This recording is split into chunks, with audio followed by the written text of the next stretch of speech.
Okay, alright. Update po tayo sa Captain for today ganap, guys. Ito may nangyari pala kagabi kay kay Alden Richard. Kasi nasobrahan siguro ito sa exercise at ito ay sumali kasi ito sa fun run.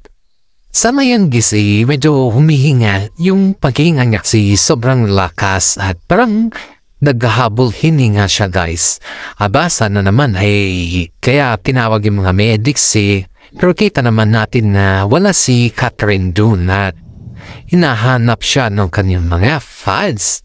Pero itong si Alden Richard kaysa nung tinanong siya kung nasaan si Catherine ay ang sagot naman niya is busy siya at hindi siya nakapunta at hindi siya napanuwad ni Catherine.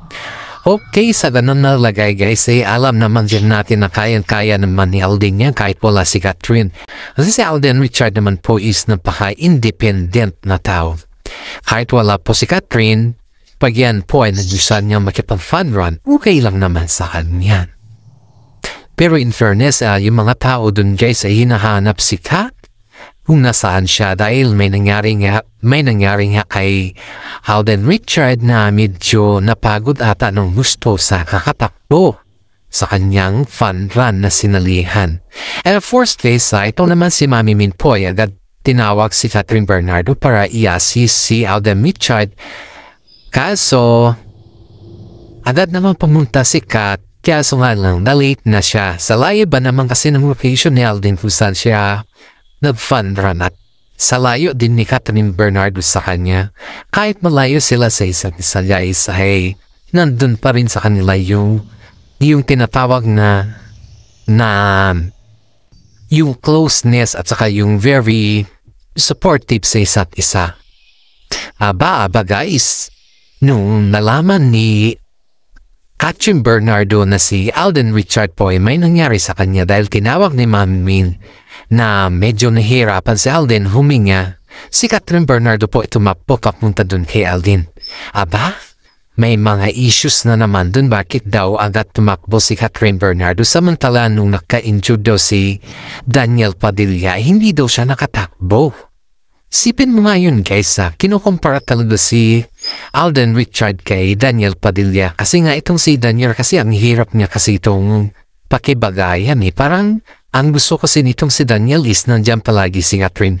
Siyempre may mga time din, guys, na napapagod din si Catherine may mga time din na yung bang hindi niya kayang i-assist si Daniel. Dun daw nagtatampo si Daniel sa kanya kasi pag siya naman daw may mga ganon na eksena noon sa basketball kung ano man ang sinalihan ni Catherine ay agad-agad rumerescue si Daniel. Pero as of now is si Catherine na po yung rumerescue kay Alden Richard. Kaya medyo tinitignan nila yung difference ng dalawa ba, guys. Kaya maraming mga netizen po ang natutuwa sa nangyari kay Alden dahil agad rumescue si Catherine Bernardo sa kanya. At nakita naman nila na napaka-sweet din ni Catherine kahit late na siya ay nandun pa rin siya sa tabi ni Alden na hinahaplos at inaalalayan si Alden. Kitang-kita naman yan sa mga video natin, guys, at huwag na natin alamin kung nasaan na yung mga ganun na videos dahil tayo naman dito is mga legit po tayo, guys. Sobrang alala naman si Mami Min kay Alden Richard dahil hindi niya daw akalain na ganun daw ka sporty si Alden at atatala daw niya is kayang-kaya niya na yung tumakbo ng ganun kahaba. Pero in fairness, si Mami Min po ay alala kay Alden na kitang-kita naman natin yan. Tinawagan niya talaga si Catherine para alalayan si Alden Aba, si Alden, welcome na welcome sa sa pamilya nila Catherine Bernardo. And of course, guys, after that one po, nagpahinga si Alden kasama si Catherine. At yun po ay si Catherine na po nag-drive at hinatid po ni Catherine si Alden dun sa kanyang bahay. Pagdating po sa kanilang bahay, guys, ay si Catherine na po ay nagluto ng pagkain ni Alden. Ganyan po kasweet si Catherine kay Alden, guys. Diba pinagluto pa talaga? Siyempre, pagmahal mo, ipagluto mo ng recipe na kung ano yung gusto niya. Ganun talaga yung pagmamahal, guys. Yung ipagluluto mo siya para sa ganun yung pagmamahal ay makakain niya. Yun yung tinatawag na recipe ng pagmamahal. At yun guys, kitang-kita naman natin na si Alden naman ay tuwang-tuwa sa pagkanda ni Catherine Bernardo sa kanya. Kahit na napakasimple yung food guys, yung lang, napakasimple lang siya is tinola lang guys na tinola lang. Ang tinola na yun guys na luto ni Catherine is tinola na galing sa puso, tinola na may buong pagmamahal. Yun yung klaseng luto na linuto ni Catherine Bernardo kay Alden Richard. Kaya nga sarap na sarap si Alden dahil mahal niya talaga yun ang luto dito at mahal na mahal niya talaga si Catherine. Of course guys, kahit naman siguro sino guys, kung mahal na mahal mo yung tao, malalaman mo pa rin kung ano yung talagang tinatagong pagmamahal sa iyo, diba? Ang ngayon guys, sa ito nung nakapagluto si Catherine, kumain sila lahat. Halos lahat guys, inubos ni Alden Richard at kung sabi ng daddy ni Alden Richard kay Catherine ay kung ano daw yung plano nila guys.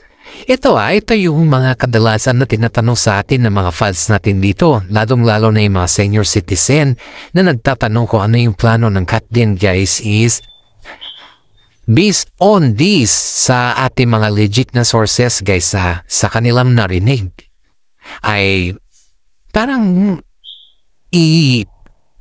priority pa lang ng Kat din sa ngayon yung mga projects nila. Kasi darating daw yung panahon na yung mawawala na ang lahat. Kasali na yung mga project dapat ready to settle na daw sila guys. Kaya yun po yung sinasabi ng mga Kat din guys na parang plano pa lang nila na gawin lahat yung mga nakalinya sa kanila na project. And then after that, paplanuhin na nila yung kanilang future. Tama, napaka-practical ng Kat din sa ngayon guys sila Catherine Bernardo at saka si Alden Richard na napaka-practical nila pagdating sa pera kasi alam nila kung saan ito iikot at alam din nila kung paano nila ito paikutin. Sipin mo to may collaboration ang Kat din ng isang business at ayaw na nila yung collaboration nila Catherine Bernardo at Daniel Padilla na yung Kat business ba yung pagupitan. Ayaw na po nila yun guys. Kasi nga alam naman natin yung mga issues before, diba? Kaya sabi ni Catherine Bernardo at saka si Alden na nag-iipon na daw sila sa kanilang collaboration na business para sa ganun ay masettle na din ang lahat sa kanila. And of course guys, napaka-blessed ni Alden dahil napunta sa kanya si Catherine na kung saan naman ay si Catherine naman po ay businesswoman din. Parang gusto niya kasi na magpatayo ng sarili niyang business dahil habang buhay naman parang magtatrabaho na siya bilang artista, diba? Hindi naman. Ang gusto niya yung may sarili siyang business para sa ganun, pag mag-retire siya bilang artista, at least may makukuha siyang income kahit konti lang. Diba? Kahit po konti-konti lang, at least yun, may nagigain siya. Kahit nakupo na siya dyan, o kahit anong na nakaigan na siya dyan, okay na yun. Diba guys?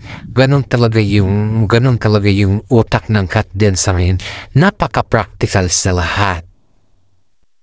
Siyempre guys, kung practical ka kasi, iisipin mo na dyan yung future. Iisipin mo na lahat dyan. Kaya nga tayo mga Pilipino guys ay kitang-kita na natin kung sino talaga yung makakatuluyan Kahit hindi naman nila aminin, kahit hindi na nila sabihin or kung ano man dyan. Dahil ang kilos pa lang sa kanila, body language, body gesture, and everything when it comes to the body, ay talagang mahuhulaan mo na. Yung hula mo, yan yung tamang sagot sa mga hula natin at tanong natin sa kanila. Alam nyo ba guys na may nakapagtanong sa kanila dun sa mismo doon sa Fundran kung saan ay tinanong si Alden about kay Kat na kung ano din yung plano nila. And then, ang sabi ni Alden is, only Kat can answer that one, not me. Parang ganon. You know guys, yung sinabi ni Alden na yun is nakaka-proud dahil hindi siya yung unang tao na nagsabi ng ganon. Dahil hinahayaan niya na si Catherine po yung magsalita patungkol sa kanilang plano. Pero kumbaga is ayaw niyang pangunahan si Catherine. Which is tama naman. Kung ayaw mo pangunahan yung kasama mo, then let it be. Mas masarap pa nga pakiramdam guys na hindi mo siya pinapangunahan Mas masarap pa nga yun kasi nire-respeto mo siya. Ganon si Alden guys. Ganon siya tindi at ganon din siya kumbaga is karespeto kay Catherine Bernardo. And of course guys, ito Sa mga nakalipas na ilang taon na yung kanilang love team guys ay kitang-kita mo ng very closeness la. Hindi na sila yung mga bata pa na pagsabihan na kung ano-ano man dyan. Pero sila is kailangan nila talaga na magiging matured at they are very matured enough. Tingnan mo, diba? Napaka-matured nila kung tutuusin natin. Napaka-gaan sa pakiramdam na yung pagka-matured nila ay nasasarapan sila sa lahat eh. Iyan yung tinatawag natin na kayamanan ng cat din. Dahil yung kayamanan ng cat din ay nakikita mo kung ano yung magiging resulta. Diba? Kaya guys, ay isipin natin ito yung kagandang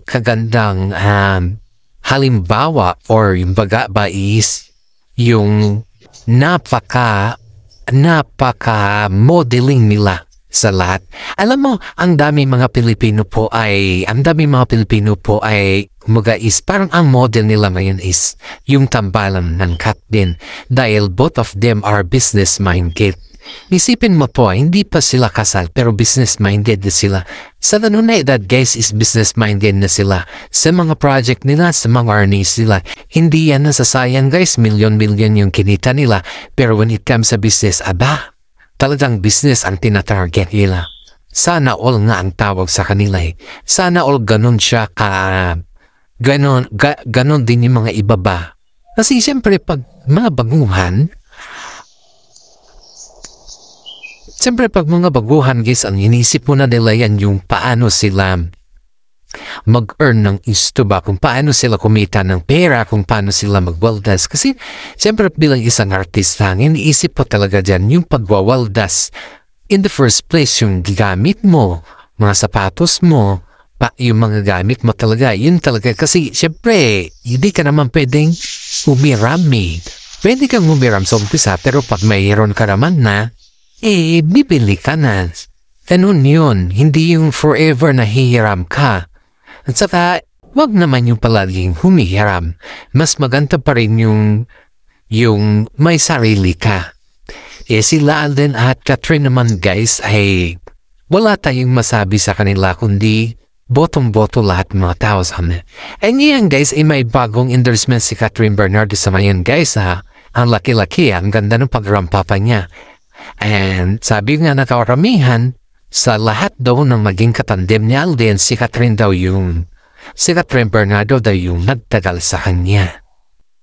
Haba guys, sabang namin na namang ayuda for today guys dahil namimigay pala, nagbigay na. Pero may isang pamimigay na naman, second batch naman ang damit sila. Itong si Kat din guys patungkol sa kanyang fun run. Ito pala si Alden Richard guys may palito sa yung mga damit ba na binibigay sa mga fans. Ito pala yung kaibigan niya. Ito din yung alam ko lang kasi yung nanilibre siya ng mga foods ng mga staff niya. At saka higit sa lahat yung mga kasama niya. Pero pati pala yung mga damit nila ni Catherine Bernardo ang naingusan po ay yung dalawa sila na may pelikula, may movie, ay na-printed out pero siya na magdamit na ganun. Para sa ganun po ay may bibigay niya sa mga fans niya. Heto guys totoo pala yung sinasabi nila na hindi lang pala basta-basta si Alden, saka hindi siya madam. Daming nagsasabi na si Alden Richard po ay palaging nagbibigay yan. Hindi siya madamot kaya maraming blessings sa kanya. Totoo pala yun guys, ang dami palang nakapansin sa ganun na ugali ni Alden Richard, which is tama rin pala yung mga sinasabi ng karamihan sa kanya. Akala ko lang kasi hindi totoo yun. Pero totoo pala guys, sa isipin mo to namibigay siya ng mga ganon na damit para sa mga fans kahit hindi siya politiko, diba? Pero in fairness, selos pala si Alden kay yung si Mayor dahil kaya pala na-stop yung panliligaw ni Alden noon ay dahil dito sa Mayor na to. At higit sa lahat guys ay parang siyempre kasi ilang taon na sila magkasama at ang gusto kasi ni Catherine is yung makilala si Alden Richard ng pangmatagalan. Hindi lang yung nakilala dahil may script sila na magpartner sila or kundi makilala na ibang personal talaga yung talagang may future. Yun yung gusto ni Catherine kasi yung makilala si Alden Richard na yung totoo sa kanyang sarili. Ganon si Catherine, guys. Dahil nakilala niya naman kasi si Alden dahil lang sa pelikula at nagkatandem sila, nagkaroon na ng phobia itong si Catherine sa mga ganon na bagay. Kaya ang iniisip ni Catherine ay ayaw niya nang mangyari yung nangyari kay Daniel Padilla sa kanya. And of course, guys, tama naman yun. Kasi si Catherine naman po yung nakikikwan dito. Kumbaga is makikisama. Hindi naman yung mga ibang tao. Kaya sabi ni Mami Min po ay botong-boto si Mami Min kay Alden Richard matagal na at hinahayaan na lang si Catherine na mag-decide kung ano yung gusto niya. Kasi si Catherine naman talaga mag-decision dyan, guys. Hindi naman po si Mami Min. Ang temang Min lang po ay suportahan si Catherine Bernardo kung aming gusto niya pero pag kumingisa ng advice ay yun naman po yung may bibigay ni Mami Min sa kanya. Yan po yung talagang sinabi ni Mami Min sa lahat ng kanyang mga interviews dahil ayaw yung pakialaman yung about sa love life ni Catherine dahil may edad naman at hindi na siya bata. Kung humihi lang si Catherine ng advice ay doon na po papasok si Mami Min. Pero pag hindi naman humingi siya at yun ng advice ay syempre ibig sabihin kayang-kaya niya na yun, diba?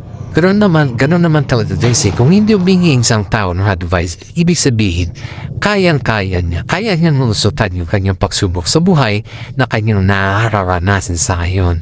And of course guys, si Catherine po ay hindi po siya humingi ng advice patungkol sa kanila ni Alden, pero one time lang na yung humingi siya ng advice patungkol sa kanila ni Daniel Padilla ay iyon po ay ibinigay talaga ni Mami Min yun. Hindi naman pinagdamot ni Mami Min yung mga advices na gano'n dahil alam naman niya na pag nasasaktan ng kanyang anak ay nasasaktan rin siya. Ay maraming mga netizen po ngumanga sa mag-inang ito. Kasali na din po si Alden Richard kasi napaka-responsible nila sa isa't isa. Yung nanay mo na yung bang nandyan palagi para sa'yo. Yung bang kahit anong sabihin nila nandyan palagi para sa'yo. Yung bigyan ka ng full support. Hindi siya yung tao na yung ano man yung sasabihin, hindi siya ganun. Pero in fairness, ito yung pinakamaganda dito Si Alden Richard po ay hindi naman niya sinasamantala yung kagandang loob na binabahagi naman ng mga pamilya ni Ate Bernardo sa kanya. Kasi may mga ibang tambalan na sinasamantala yung binabahagi, diba? Halimbawa, napakaganda yung pinapakita siya din sinasamantala yun. Parang ginagrab the opportunities. Pero si Alden po guys is wala po tayo naririnig na inaabuso o sinasamantala niya yung pabutihan ng pamilya ni Catherine lalong-laro na kay Mami Min. And of course guys, pati na rin si Alden Richard po ay may regalo kay Mami Min na kung saan po ay isang bag din. You know yung mga eldest ngayon guys, yung mapaborito talaga nila na nire-regalo para sa kanila is EPA. Yung social na bag ba? Alam mo yung bag na, yung talagang social na bag, yun yung pinakakwan kasi sa ngayon. Yun yung pinaka magandang tignan yung social na bag. Saka napakaganda na bag. Model kasi pag mahal kasi yung bag mo talagang attractive ka dyan kasi marami nagsasabi pag mahal ng bag napaka-attractive dyan. Ibig sabihin marami kang pera kasi sa bag kasi sukat sa ngayon guys ang bag kasi yun po yung sukatan ng kayamanan na ayon dito sa ating mga legit na sources. At yung bag din po na niregalo ni Alden Richard ay hindi po siya basta-basta. It's a part of a very very expensive bag guys. Alam naman din natin yan.